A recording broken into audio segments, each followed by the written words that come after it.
Boa noite a todos. Obrigada por vocês estarem aqui para mais um Evangelho Online, que a gente só tem razão a gente fazer o Evangelho Online se a gente tiver quem assista. Então é importante agradecer vocês por terem escolhido estar aqui com a gente essa noite. A gente continuar esse nosso trabalho mesmo à distância. A gente tem os nossos amigos lá presencialmente para fazer depois o trabalho que tem que ser feito presencialmente. E hoje a Érica que vai falar sobre o capítulo 5 do Evangelho, os itens 6 a 19, causas anteriores das aflições. A gente está fazendo esse capítulo. Semana passada foi o nosso amigo Edson Barros, que no dia seguinte nos deixou, desencarnou, voltou ao plano espiritual.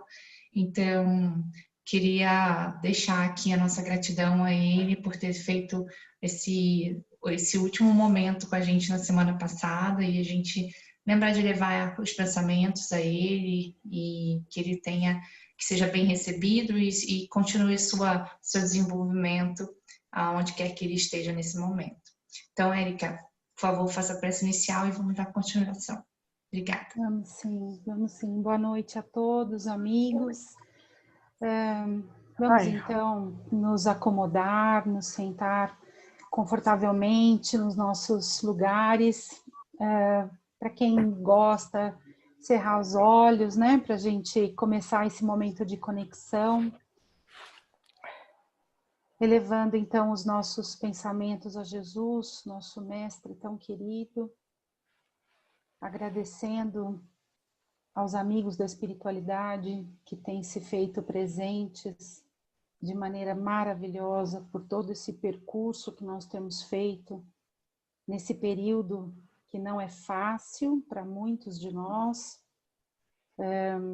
que também é de privilégio para muitos de nós que passamos de maneira tranquila por esse momento. Mas, acima de tudo, que nós vemos como um período de grande aprendizado, especialmente para a nossa casa, fazendo algumas coisas, conseguindo conquistar alguns objetivos e superando obstáculos que talvez sem essa necessidade nós não conseguiríamos. Então, nós somos, primeiramente, extremamente gratos, simplesmente por estarmos reunidos aqui.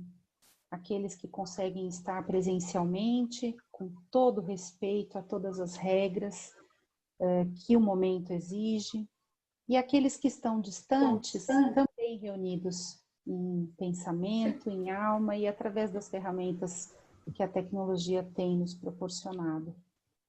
Nós somos extremamente gratos por esse momento de união, como fazemos todas as semanas, gratos pela oportunidade do aprendizado, da troca de ideias, e dessa forma rogamos, Senhor, que a sua luz esteja conosco, que nós saibamos desenvolver as atividades dessa noite da melhor forma possível, desde esse evangelho, que é um aprendizado primeiramente para o expositor, mas é um momento de troca, não só de fluidos, de energias, mas de ideias, de pensamentos, seguindo pelas vibrações até o trabalho que o pronto-socorro espiritual realiza de maneira tão especial, tão maravilhosa, que nós saibamos, com paz, tranquilidade, desenvolver os trabalhos dessa noite e exercer as funções que uma casa espírita precisa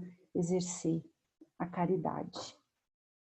Muito obrigada, Senhor, que assim seja. Graças a Deus e graças a Jesus. Bom, hoje nós vamos seguir, né, o capítulo que vem falando das bem-aventuranças, que começa no Evangelho segundo o Espiritismo a abordar as bem-aventuranças. Já é a terceira semana que a gente vem falando disso, né?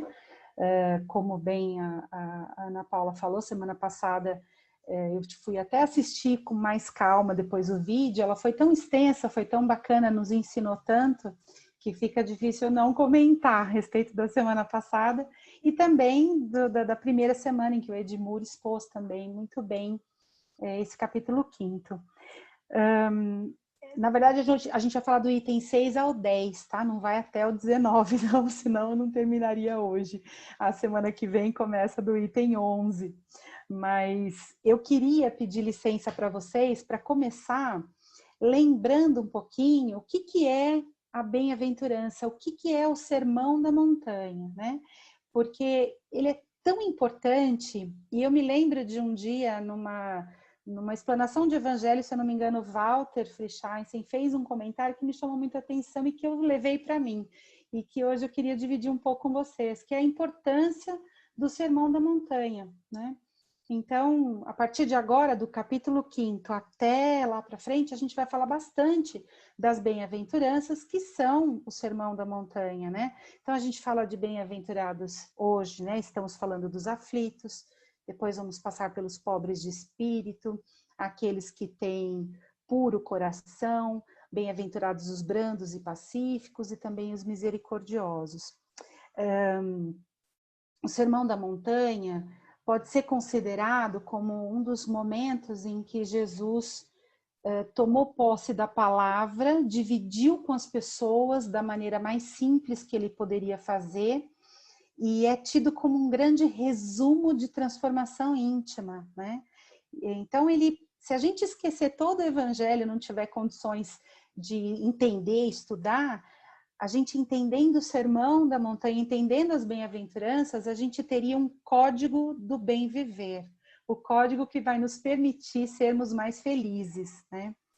E aí, eu tenho uma coisa muito interessante que assim sempre me chama atenção e que eu sempre começo quando eu tenho oportunidade de falar sobre isso, que é a dúvida que surge para muitos de nós quando a gente lê a primeira frase, né? Bem-aventurados os aflitos, ou seja, então Deus está dizendo que bom é quem é aflito, né? Quem não é aflito não está bem, não será feliz, né?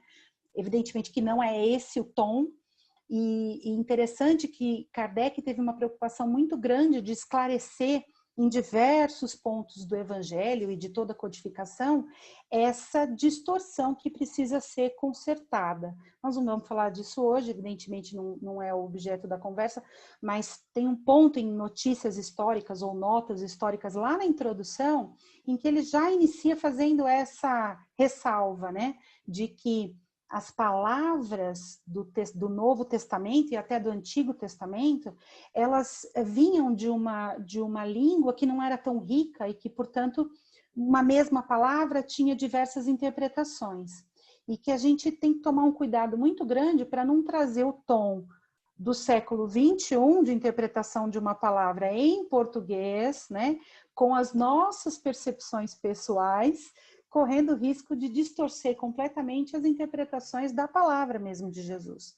Então, é muito bacana ter a oportunidade de ler e, principalmente na instrução, nas instruções dos Espíritos que vem um pouquinho mais para frente, ou mesmo em toda a descrição que Kardec traz, o que realmente significa todas as bem-aventuranças, não só as aflições, mas todas elas, né? E aí eu separei um pedacinho só de um trecho de uma psicografia da Joana de Ângeles, através, claro, do Divaldo Franco, que eu achei muito bonita, que de certa forma resume um pouco o que é o Sermão da Montanha e, portanto, a necessidade que nós temos de dar atenção às bem-aventuranças. O poema, acho que pode ser tratado assim, se chama O Reverso. E eu separei só 3 trechinhos, porque a gente não teria tempo de falar. Mas ele diz assim: cada verso do Sermão da Montanha é o livro completo de exaltação a quem se entrega a Deus e nele confia. São as regras de ouro para a aquisição da felicidade perfeita. E aí lá no finalzinho também, ele tem seus 5, 6 minutos de descrição, de leitura, mas lá no finalzinho ele diz: observa com cuidado de que lado se situas ante a canção das bem-aventuranças. Se estás no verso de luz e paz de cada uma das passagens, ou no reverso de sombra e dor. Por isso o nome O Reverso. Achei muito bonito e que, de certa forma, traduz a nossa percepção, né, do que deve ser a bem-aventurança, que devem ser, né, as bem-aventuranças através do Sermão do Monte. Bom, a parcela desse capítulo que me coube é dos itens 6 ao 10, que fala das causas anteriores das aflições. E aí, a gente tem que conectar também com o capítulo 4, né? Então, o capítulo 4 fala, a gente já falou bastante sobre isso aqui, dos princípios, do princípio talvez basilar do Espiritismo, que é o da reencarnação. E resumindo, a reencarnação, nós entendemos que é a nossa oportunidade de evoluir, né? É a oportunidade de evolução. E aí tem uma série de explicações que dão sustentação a isso. E aí é interessante que logo depois do capítulo 5º, do capítulo 4º, que fala da reencarnação, Kardec trouxe logo as causas das aflições. As aflições talvez seja aquilo que a gente mais se questiona em vida, né? Por que a gente sofre, né? Muitas pessoas se revoltam até quando se comparam com outras. Por que eu tenho tantos problemas e aquele vizinho tem a grama tão verdinha, né? Que é sempre mais verdinha que a nossa, né?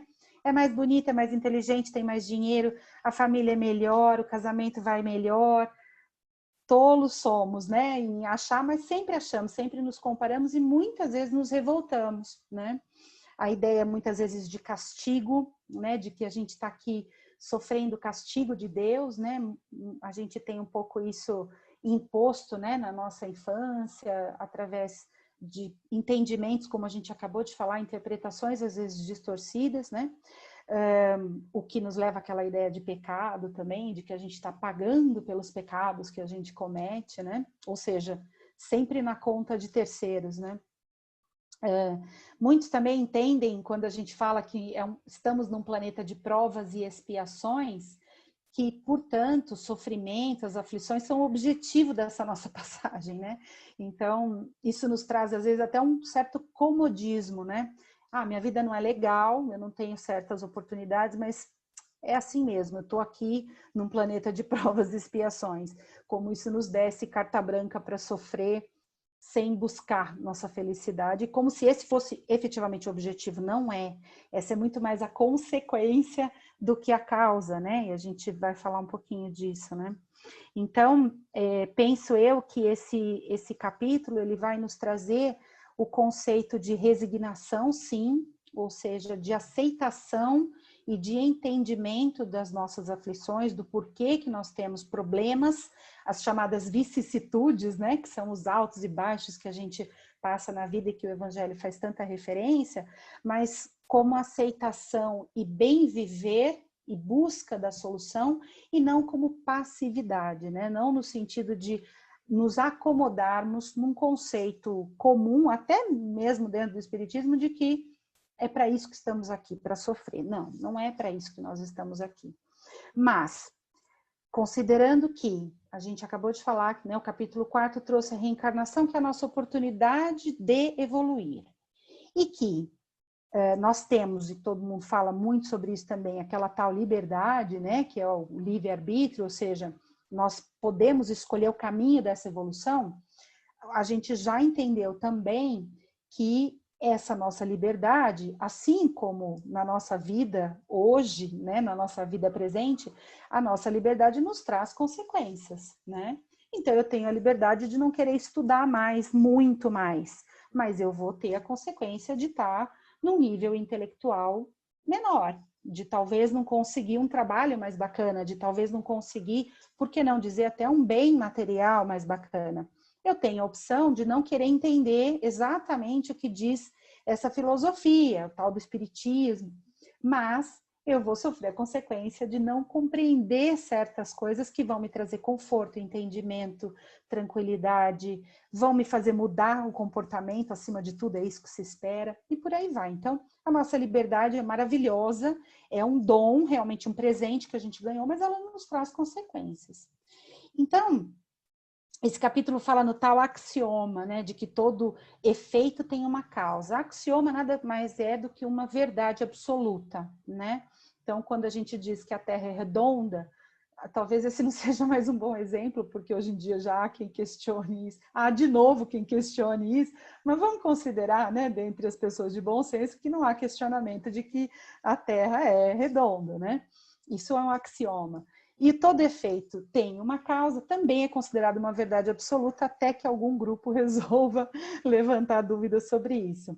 Mas é muito bacana o entendimento e a lógica que Kardec traz, como sempre, né, como um pragmático que sempre foi, dessa característica. Então ele diz assim, ora, se todo efeito tem uma causa, a causa tem que vir antes do efeito, né? Se Deus é justo, eu tenho que pressupor que a causa das minhas aflições também é justa, partindo de um princípio de que Deus é misericordioso e de que nós não estamos falando de castigos impostos ao acaso. Então ele diz, bom, a causa é anterior ao efeito, a aflição é o efeito, portanto a causa tem que ser anterior, e se ela existe dentro de um conceito de justiça, a causa também tem que ser justa. Existem aflições, e foi o que a gente ouviu bastante do Edson, né, na semana passada, que são causadas por nós mesmos nesta vida, né?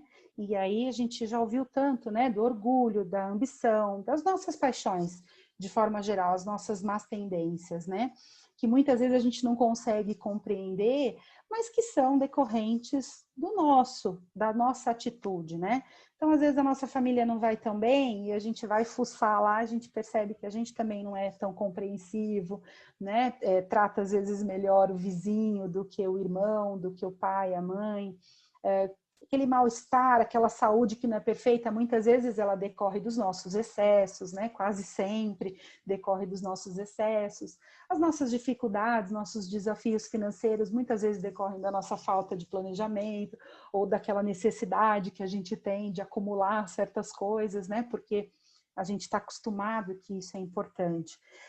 Mas é verdade que existem aquelas aflições, para usar o termo do capítulo, que são estranhas, que a gente não consegue muito bem compreender, ou mesmo que a gente compreenda, a gente não consegue associar a nenhuma ação direta nossa, né? Então, quando a gente perde alguém muito querido, e a gente teve essa situação, né, não de perder, eu achei bonito como a Ana falou, né, da gratidão de ter convivido, mas, enfim, para a família não é uma coisa fácil, né, uma despedida, não é uma notícia boa para nós ainda, não sabemos lidar com isso, né, tem saudade, tem uma série, tem o afeto, enfim.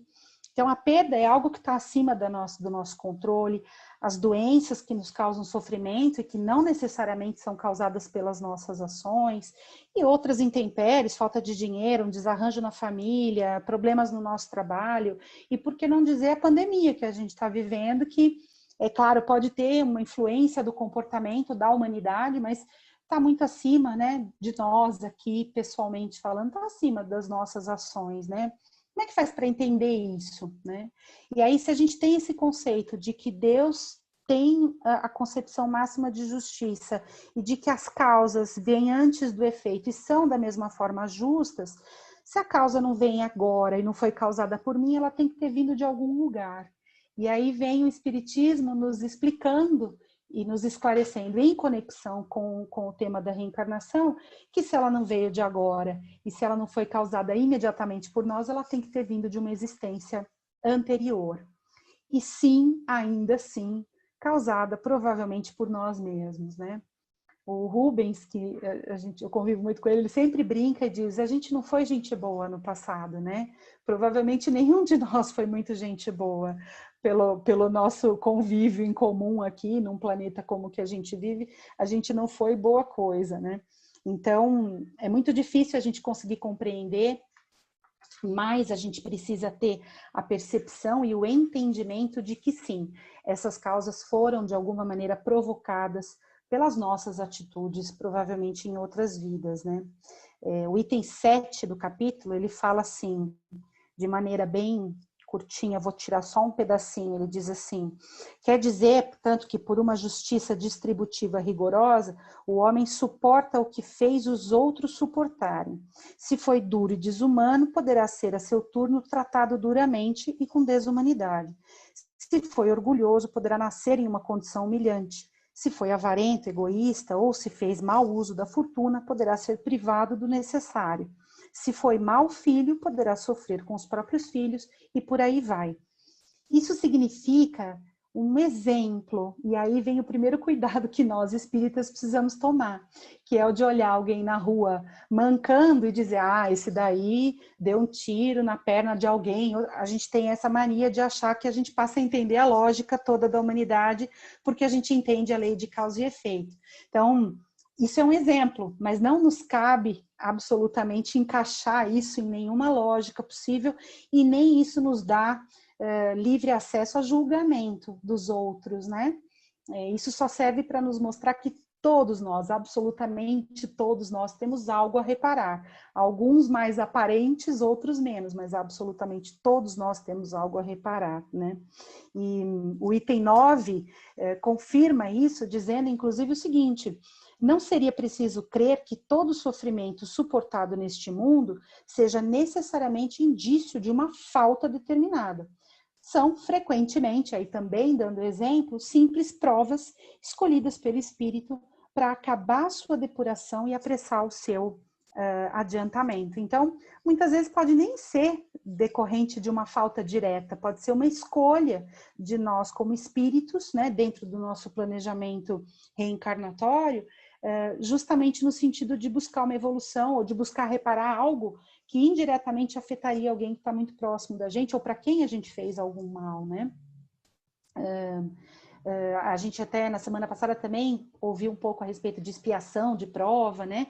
Tem os tipos de reencarnação, a missão, a prova, a expiação, e há casos em que de maneira mais drástica a expiação significa algo imposto por Deus, enfim, por toda a lógica da espiritualidade, para alguns espíritos mais resistentes, mais difíceis, né? Mas isso não é absolutamente a regra, né? E também não adianta a gente querer saber em que caixinha que a gente está, né? Se é a da prova, se é a da missão, se é a da expiação. O importante é que a gente procure trabalhar, qualquer que seja a natureza dela, de maneira a torná-la, sim, uma prova superada, né? Quem pode dizer que uma expiação não se torna uma prova, não é verdade? Não se torna, inclusive, uma missão. Há casos em que a gente vê pessoas que vêm certamente vivendo uma situação de expiação pelas limitações e que mostram transformar isso em uma missão, por exemplo, né? Kardec diz lá em O Céu e o Inferno que o arrependimento, a expiação e a reparação são as 3 condições necessárias para apagar os traços de uma falta e das suas consequências. Então, de novo, né, é um chamamento à responsabilidade. Eu acho que eu fico até repetitiva quando eu falo isso, mas eu acho que a codificação toda é um grande e carinhoso chamamento à nossa responsabilidade, né, de que as coisas que a gente pratica, as nossas faltas são nossas, não tem como diferir, como colocar na conta de ninguém, mas nós temos sempre, através do amor de Deus, a possibilidade, a oportunidade de corrigi-las. Através da nossa fé, através do nosso trabalho, através, em primeiro lugar, da aceitação de que tudo que a gente vive tem uma razão de ser e que com esse entendimento a gente pode buscar superar, né, e ganhar mais um passinho nessa busca tão constante que a gente tem pela evolução, né? Então, que a gente possa realmente fazer valer a nossa existência, né? Compreendendo aquilo que é possível, consertando aquilo que é possível e, acima de tudo, aceitando aquilo que não é possível como uma oportunidade de aprendizado e de superação, né?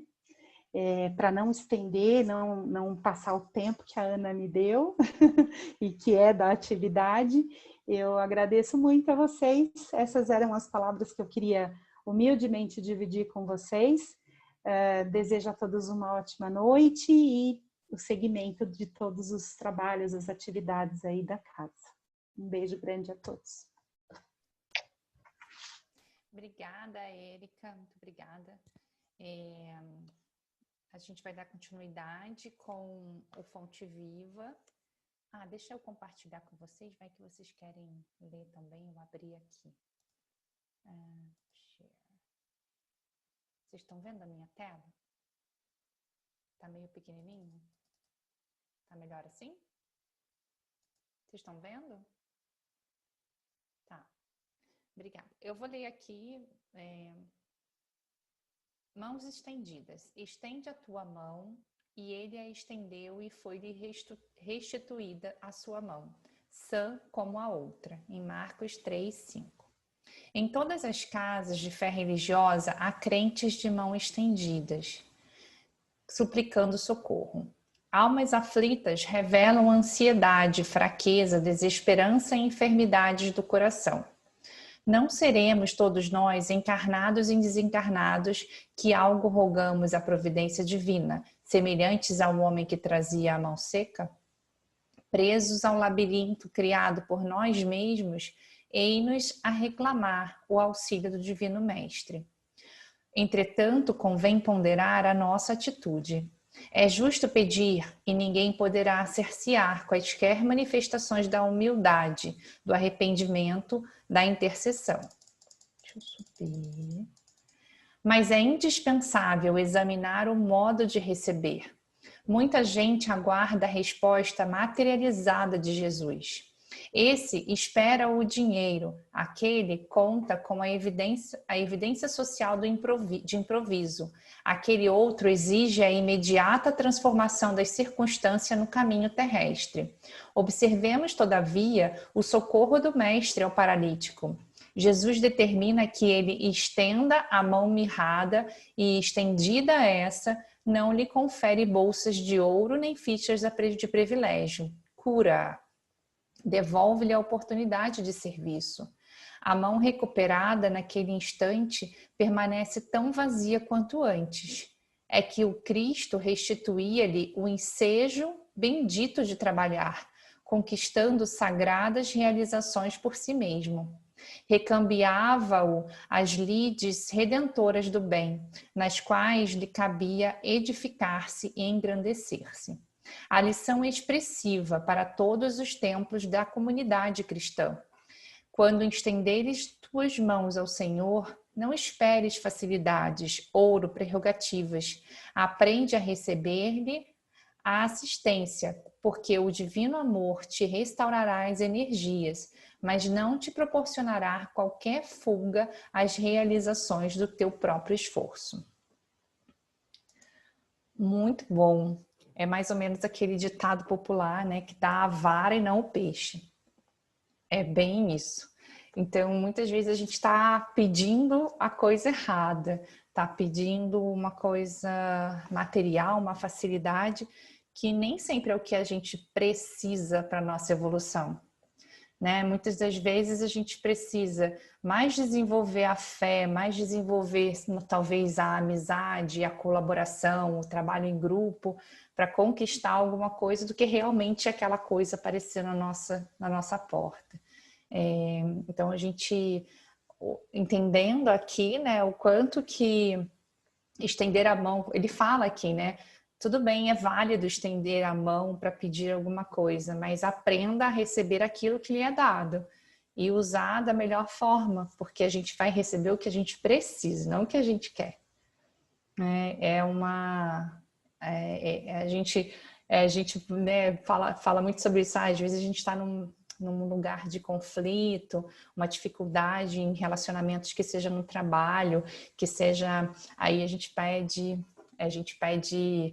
me dê paz, mas nossa, não é paz que você está precisando de resignação, você está precisando de negociação, está precisando de outras coisas.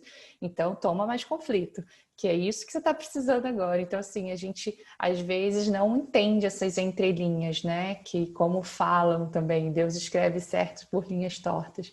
Vamos usar esses jargões assim realmente para entender o quanto que isso é um aprendizado para a nossa evolução. É difícil, não é fácil. A gente está aqui num processo evolutivo juntos, né?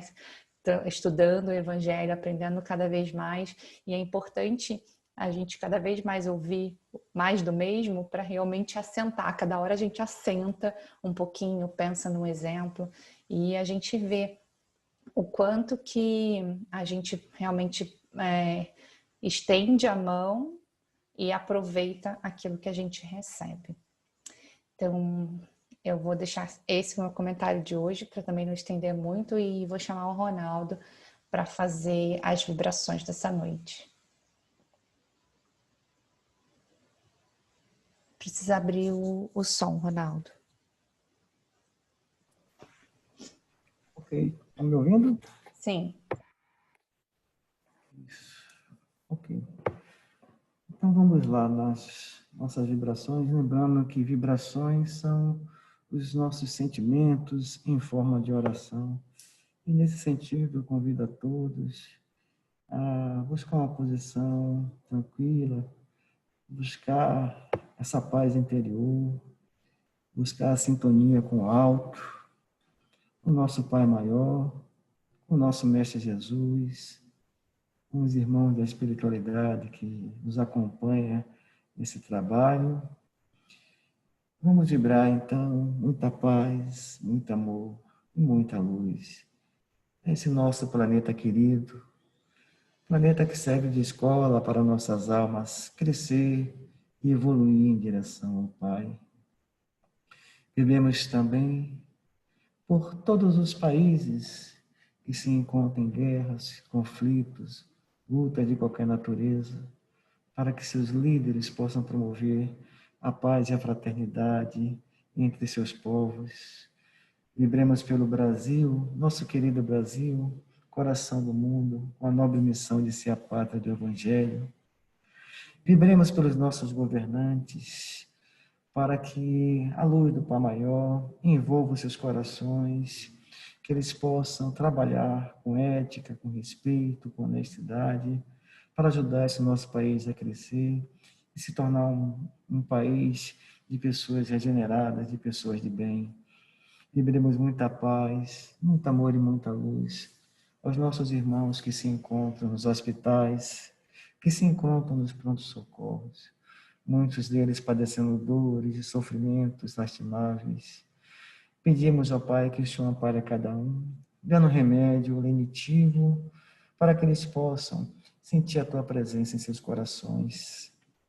Vibremos também com muito carinho aos nossos irmãos que se encontram nos albergues, que se encontram nas casas assistenciais, que se encontram nos abrigos espalhados por esse nosso mundo, nos asilos.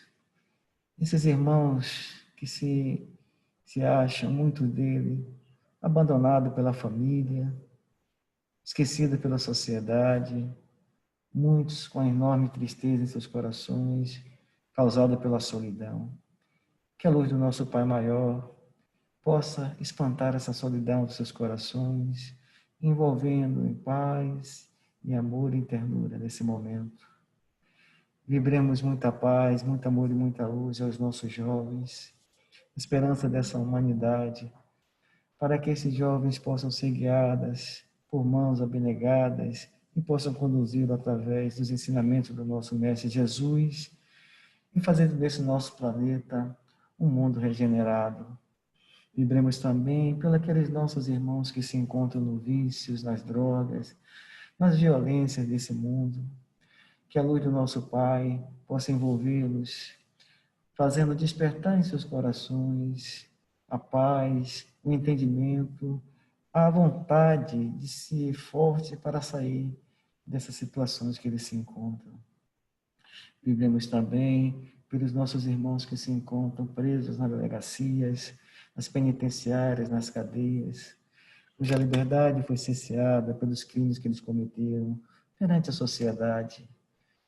Que a Tua luz, ó Pai, e os ensinamentos do Cristo possam libertar os seus corações do ódio, da raiva, do rancor, da ira, fazendo ressurgir a Tua presença em forma de amor, de paz, de serenidade, de respeito e fraternidade. Vibremos também por todas as suas vítimas. Vibremos muita paz, muito amor e muita luz pelo nosso lar, pela nossa família, pelos parentes que convivem conosco, pelos aqueles parentes que estão distantes de nós e por aqueles parentes que partiram e deixaram muita saudade nos nossos corações. Vibremos também por aqueles parentes que temos maior dificuldade de relacionamento, para que haja paz, ó Pai, dentro do nosso ambiente doméstico, que haja respeito, entendimento, paciência e fraternidade. Vibremos também pela implantação do Evangelho do Cristo em todos os lares. Vibremos também pela união de todas as religiões em torno do nosso Mestre Jesus.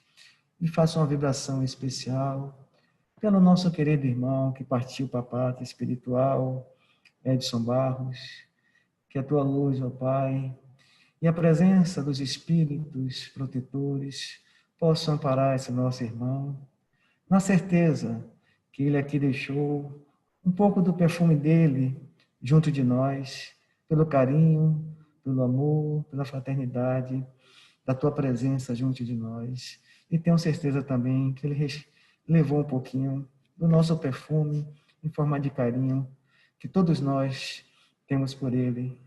Que ele seja amparado, envolvido em sua luz, envolvido em sua paz, envolvidos em serenidade. Vivemos muita paz, muito amor e muita luz aos nossos irmãos que partiram desse mundo, desconhecendo que existe uma vida espiritual. Que a tua misericórdia, Pai, ampare a todos. Vibremos também pelos aqueles irmãos que partiram desse mundo, pelas portas do suicídio. Que a tua luz, misericórdia, Senhor, ampare a todos, dando a esses irmãos uma nova oportunidade de seguir o caminho da evolução, superando todos os erros que cometeram. Vivemos também pelos aqueles irmãos que se encontram nos umbrais, na cruz, no vale dos suicidas, nas trevas, nas zonas abissais. Que a sua luz, ó Pai, através da equipe de amor de Nossa Mãe Maria, possa envolver esses irmãos em paz, amor e luz, despertando a tua centelha divina em seus espíritos e que eles possam, através do arrependimento sincero, encontrar o caminho em direção a Ti, ó Pai. E, finalmente, vibremos por todos nós. Vibremos por todos nós, Teus filhos, ó Pai, para que o Senhor sempre nos dê força, ânimo, saúde, disposição, para caminharmos nesse mundo, buscando praticar, vivenciar os ensinamentos do nosso Mestre Jesus. Que o Senhor nos ajude a entender esses ensinamentos e as tuas leis, para que essa vivência seja cada vez mais presente em nossas vidas. Que o Senhor nos ajude a ser homens de bem, mulheres de bem, nesse mundo tão carente de amor, de paz, de fraternidade, de afabilidade, de doçura, de fraternidade, de entendimento. Obrigado, ó Pai, que assim seja.